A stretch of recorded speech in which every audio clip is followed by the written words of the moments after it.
Assalamualaikum students, I hope you're all doing fine. This is Zinia here with another video from STEM International History Book 7 chapter number 4.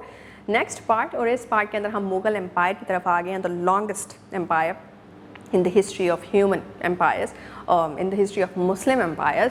और इसके अंदर Mughal empire शुरू कैसे हुआ है, Mughal empire का फाउंडर कौन था, उसके ऊपर हम बेसिक फोकस करने जा रहे हैं और सेंट्रलाइज करेंगे अपनी आज की discussion.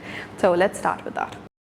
So students, in this particular video what we are going to start with is the Mughal Empire. This was the last Muslim empire in the subcontinent. और जैसा कि हमने पिछली वीडियो में भी देखा कि Babar was the one who defeated the previous ruler of the subcontinent or the Muslim ruler of the subcontinent, that is Ibrahim Lodhi. तो Mughal Empire was basically the one which was started by Babur, या फिर in otherwise his full name was Zahiruddin Muhammad Babur. अच्छा जी, Zahiruddin Muhammad was basically a descendant of Timur and Genghis Khan, or this was coming from his father and his mother's lineage respectively. तो उसके अलावा what we know about him या what we need to know about him is कि क्या reasons थी जिसकी वजह से he actually felt like he should be invading the subcontinent. पहली reason उसकी ये थी कि he was invited from the angry governors of Sultan of Delhi, और वो किससे जो है वो गुस्से में आके उन्होंने बाबर को बुलाया था, that was इब्राहिम लोधी. जैसे कि हमने पहले पढ़ा था कि इब्राहिम लोधी की इतनी रिप्रेसिव पॉलिसीज़ थी कि उन रिप्रेसिव पॉलिसीज़ की वजह से उसकी अपनी जो नोबिलिटी थी, जो नोबल्स थे उसके साथ काम कर रहे थे, जिसमें गवर्नर्स आ जाते हैं, वो सारे उसके अगेंस्ट जो है वो हो गए थे. तो उन्होंने ही जो है फिर गुस्से में बाबर को बुलाया कि भाई इसको हराओ और इसको यहाँ से जो है वो ख़त्म करो. सेकेंड चीज़ ये है कि सबसे पहले तो ही tried to conquer Samarkand conquer करने की कोशिश की, लेकिन जो है वो he failed. और उसके बाद इन्विटेशन भी थी दिल्ली सल्तनत से, तो he used that as one of the excuses जिसकी वजह से he decided to capture Hindustan. Wealth of India was also another source of great attraction for him again. जिस तरह हर किसी के लिए यही basic main factor of attraction होता है कि कहाँ से जो है वो wealth ली जा सकती है. सेम चीज़ बाबर के लिए भी था. और फिर आखिरी चीज़ पॉलिटिकल इंस्टेबिलिटी थी इंडिया के अंदर, और वो बहुत ही ईजी एक रीजन था जिसको इन्वेड किया जा सकता था. सेकंड चीज़ जो हम यहाँ पे देख रहे हैं that is the first battle of Panipat.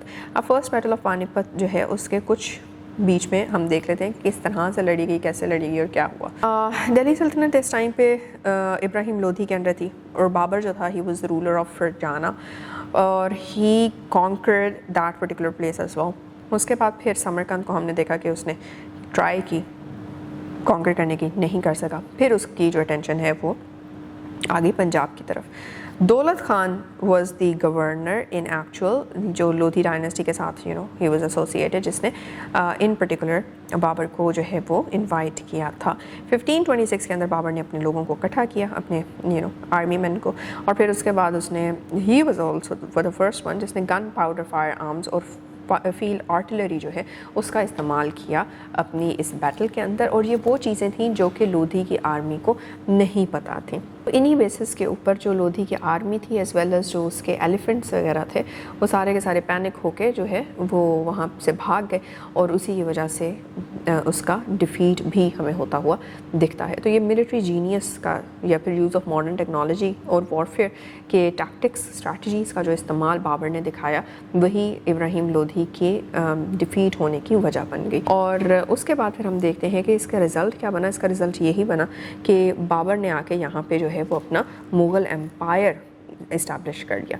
Babar ने फिर इस एम्पायर के थ्रू जो है बहुत सी कॉन्ट्रीब्यूशंस भी की इस रीजन में. जिस तरह के सबसे पहला जो कंट्रीब्यूशन था वो था टॉलरेंस. एक दूसरे के डिफरेंसेस को, एथनिक डिफरेंस हो, रिलीजियस डिफरेंस हो, उसको जो है वो आपने टॉलरेट करना है, इंक्लूसिविटी के साथ जो है वो चलना है. ये काम किए बाबर ने आके. बाबर से पहले जितनी भी डायनेस्टीज़ थी वो इस वजह से भी नाकाम रही क्योंकि हिंदुओं का एक बहुत बड़ा फैक्शन, एक बहुत बड़ी पॉपुलेशन उस एरिया में रह रही थी, और हिंदुओं के ही अगेंस्ट जो है वो मोस्टली लोग काम कर रहे थे.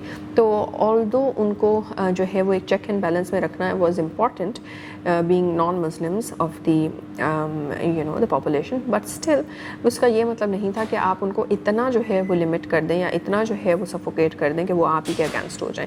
So this was the first thing जिसको जो है वो बाबर ने तोड़ा. फिर दूसरी चीज़ जहाँ पे आ जाती है इंस्टीट्यूशंस वगैरह की, एडमिनिस्ट्रेटिव इंस्टीट्यूशंस वगैरह भी बाबर ने बनाए. जिनकी वजह से जो है वो लोकल चीफ्स वगैरह प्रोमिनेंट हुए और उनको भी इंक्लूसिवली जो है वो साथ लेके चलना शुरू कर दिया। फिर इसी के साथ साथ उसने न्यू मिंट्स भी बना दी। मिंट्स मतलब होती है, मिंट वो जगह होती है जहाँ से पैसा बेसिकली बनाया जाता है। लाहौर में भी बनाया, जौनपुर में भी बनाया, और इसी तरह से उसने एक सेफ़ और सिक्योर ट्रेड रूट्स की तरफ भी जो है वो अपना ध्यान कर लिया, आगरा से काबुल तक। And this was how internal wealth को जो है वो उसने एक्सटर्नल वेल्थ के साथ ऐड ऑन करके एक अच्छी जो है वो डायनेस्टी का स्टार्ट कर दिया। So this was for this particular video. ये तो बच्चों हम देख रहे हैं बाबर का कितना बड़ा जो है वो फुटप्रिंट था। Even if he was of a very young age, you know he was teenager, जब उसने जो है इंडिया में आके अपना पूरा एक एम्पायर जो है वो बना लेता है, और किस तरह से उसकी battles, specially the battle of Panipat जो है, that is known in the history as one of the best battles that have been fought by a Muslim leader. So yeah, this was all about this particular video. मिलेंगे in the next one with another Mughal emperor at our hands. So take care. Allah Hafiz.